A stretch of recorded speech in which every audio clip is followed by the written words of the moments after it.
Vamos entonces con las funciones de los tractos ascendentes, para después ver las funciones de los tractos descendentes, ¿sí? Y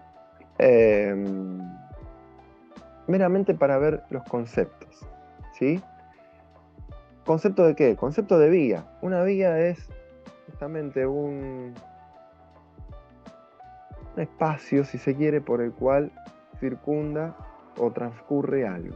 En este caso va a transcurrir información sensorial o sensitiva, de manera ascendente. ¿Por qué ascendente?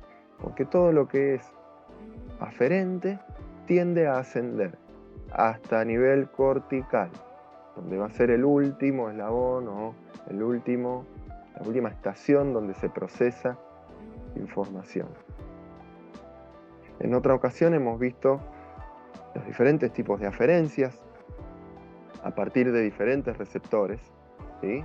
Imagínense que tenemos un receptor a nivel de la piel llamado terminación libre, ¿sí? Que es una terminación específica de dolor, un nociceptor, ¿sí? Esa información viaja por el axón hasta el ganglio de la raíz dorsal, ¿sí? Y llega a nivel del asta posterior de la médula, donde hace sinapsis con otra neurona, ¿sí? Para dar una respuesta motora, que si es un estímulo doloroso seguramente retire, ¿ok? Ok, eso es un arco reflejo que vamos a ver en un rato. Ahora, esa información al mismo tiempo continúa ascendiendo para pasar por diferentes estructuras del tronco encefálico, incluso del cerebelo a veces, ¿sí? Del diencéfalo hasta llegar a la corteza. Entonces, por un lado vamos a tener una neurona que llega al asta posterior de la médula. Vamos a tener otra neurona que transcurre por toda la médula, los segmentos que quedan, ¿sí? Pasando por el tronco encefálico, llegando hasta el tálamo, por ejemplo. Y una tercera neurona que viene desde el tálamo hasta la corteza, a donde nos llega la información consciente de que nos hemos lastimado, de qué parte del cuerpo nos hemos lastimado, con qué nos hemos lastimado y dónde estamos ubicados en tiempo y espacio para haber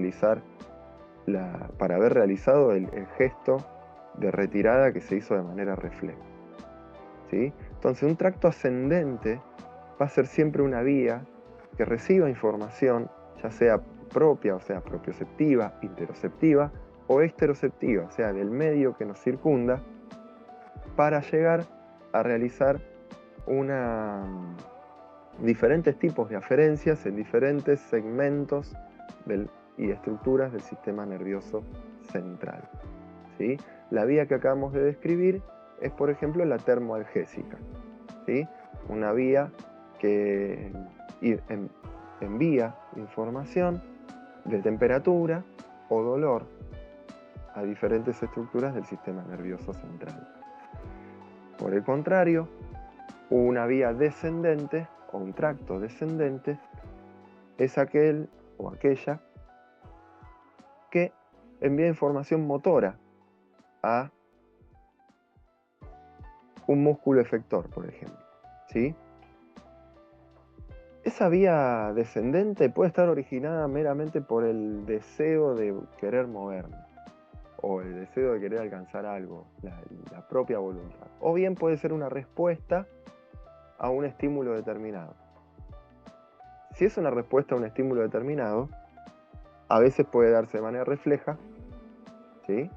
A nivel medular nada más, a veces a nivel reflejo a nivel más troncoencefálico, y a veces puede ser una respuesta elaborada a nivel cortical también, ¿sí? Por ejemplo, me pasan una pelota, me dicen, pasame la pelota por arriba de la línea que está por allá, o por arriba de la soga. Bueno, mi sistema nervioso elabora un patrón motor para que la pelota pase por encima de la soga como fue planificado.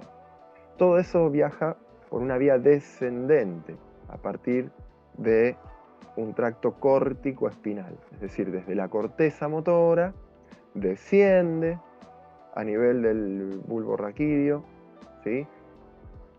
Genera una decusación, o sea, cruza al lado contrario hasta llegar a nivel medular, y a nivel medular, como hemos visto hace un rato, emerge la eferencia, ¿sí?, de la neurona motora hasta el músculo efector, ¿sí? Eso es una vía descendente. Hay un montón de vías descendentes que ahora en un ratito las vamos a mencionar, no para que sepan cada una de las vías y demás, pero para que vean la variabilidad de vías que poseemos, ¿sí? Y acá tenemos entonces los diferentes tractos sensitivos y motores. A nivel sensitivo vamos a ver en azul las columnas posteriores, ¿sí?, fascículo grácil y cuneiforme, que envían información propioceptiva, los espinos cerebelosos, que envían información propioceptiva inconsciente, ¿sí? La información propioceptiva que llega a nivel cerebelosa no llega a la conciencia. La que sí llega a la conciencia son el grácil y cuneiforme. Por ese motivo, podemos ser conscientes o no de la información proveniente de los diferentes segmentos de nuestro cuerpo en el espacio, ¿sí? Tenemos el tracto espinotalámico, que es la información termoalgésica que vimos hace un rato, ¿sí? Y aparentemente esto parecería estar en la parte anterior. Ya habíamos dicho que la parte anterior de la médula es motora. ¿Y cómo esto es sensitivo? Bueno, fíjense que es a nivel sustancia blanca, no sustancia gris, ¿sí? La sustancia gris sí es motora, pero la sustancia blanca que está en la parte más anterior sigue siendo sensitiva, ¿sí? Y por el contrario, no por el contrario, pero las vías motoras o ascendentes se ven acá en rojo, ¿sí? Y se ven, si bien los cuerpos neuronales salen de los diferentes núcleos de la sustancia gris, los axones salen también de la sustancia blanca, ¿sí? Tenemos el tracto córtico-espinal, ¿sí?, que es el que vimos hace un rato, rubro espinal, retículo espinal. Rubro espinal viene del núcleo rojo, rubro viene de rubí, ¿sí?, porque es un núcleo que tiene una sustancia que le da un color más rojizo, y de ahí que se llama núcleo rojo, por eso rubro espinal, ¿sí? Retículo espinal de la formación reticular, vestíbulo espinal, que regula eferencias propioceptivas, vestibulares, y da eferencias para el control del tronco, o movimientos cefálicos o movimientos oculares, ¿sí? Retículo espinal, ¿sí?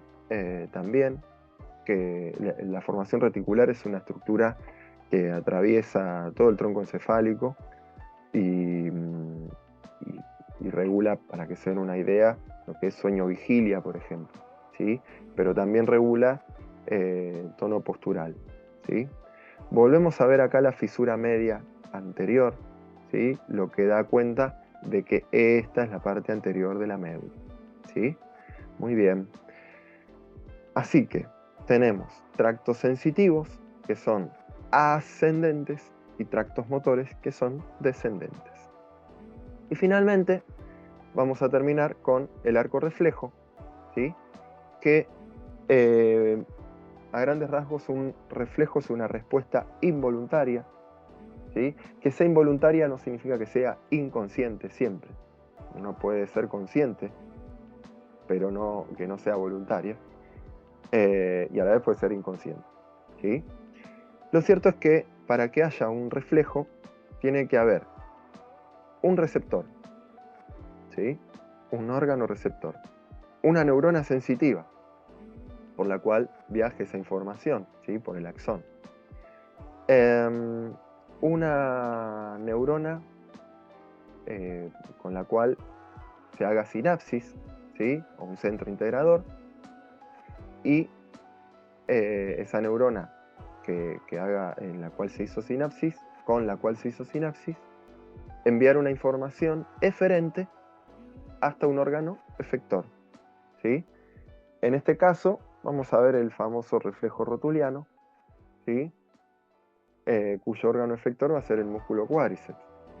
¿Sí? Recuerdan, el tendón del cuádriceps se llama tendón rotuliano, o sea, a nivel superior el tendón cuadricipital y atravesando la rótula, el tendón del cuádriceps, el tendón rotuliano, que llega a la tuberosidad anterior de la tibia. Bueno, acá está el golpecito del martillito, ¿sí? Que lo que genera ese estímulo es un estiramiento del músculo. Al estirarse el músculo, se genera un estímulo en el receptor, que es el huso muscular, cuyas fibras intrafusales captan ese estiramiento y envían una información, una aferencia, ¿sí?, a la raíz posterior del asta posterior de la médula, ¿sí? En el caso de que haya una sola sinapsis, eso se llama reflejo monosináptico. Es decir, hay una aferencia y una eferencia directa, ¿sí? Sinapsis directa. Neurona sensitiva, neurona motora. Arco, reflejo. Tuc, tuc, ¿sí? Arco justamente porque hace digamos, un movimiento circular, ¿sí?, por así decirlo, entre la aferencia y la eferencia. Sin neurona internupcial, ¿sí?, que pueda inhibir o estimular más, o excitar y demás, o desviar la información para otra vía.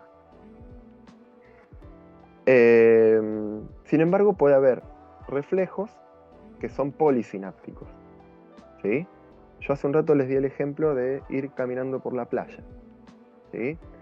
Entonces, cuando ustedes van caminando por la playa, descalzos, descalzas, y se pinchan con algo, hay un reflejo de flexión y de extensión cruzada, es decir, al mismo tiempo que genera una triple flexión, ¿no?, una flexión de cadera, flexión de rodilla y flexión dorsal de tobillo, por el dolor que le generó el pinchazo, al mismo tiempo se genera un estímulo de extensión hacia el lado contrario, ¿sí? Es decir, se genera una extensión de cadera, una extensión de rodilla y una extensión o una flexión plantar, ¿sí?, de tobillo, para no caerse, ¿sí? Entonces, una característica propia del reflejo es que para que funcione tiene que haber una relajación del músculo antagonista. Entonces, hay un gesto efector, digamos, del agonista, que en este caso es el cuádriceps, una contracción brusca del cuádriceps, pero para que haya una contracción del cuádriceps, el antagonista, es decir, los isquiotibiales, tienen que relajarse, ¿sí? Y ahí es donde entran las neuronas internupciales, ¿sí?, a veces en determinados reflejos, para favorecer la relajación del isquiotibial en este caso, ¿sí? Esto que parece solo que se ve en series, en películas y demás, y que se ve como método de evaluación, en realidad pasa todo el tiempo, ¿sí?, cada vez que caminamos, por ejemplo. Al caminar generamos un estiramiento leve del músculo que genera una contracción del músculo antagonista o del músculo agonista según la situación, y se van generando tensiones de contracción y relajación constante a partir de interneuronas. Y todo eso se regula a nivel medular, ¿sí? A nivel suprasegmentario, es decir, a nivel supramedular, se van regulando otras motricidades para darle otra calidad, digamos, de movimiento. Pero a nivel medular se van regulando meramente cuestiones reflejas, ¿sí? Bien, y hasta acá entonces llegamos con la primera parte en lo que concierne a la médula espinal.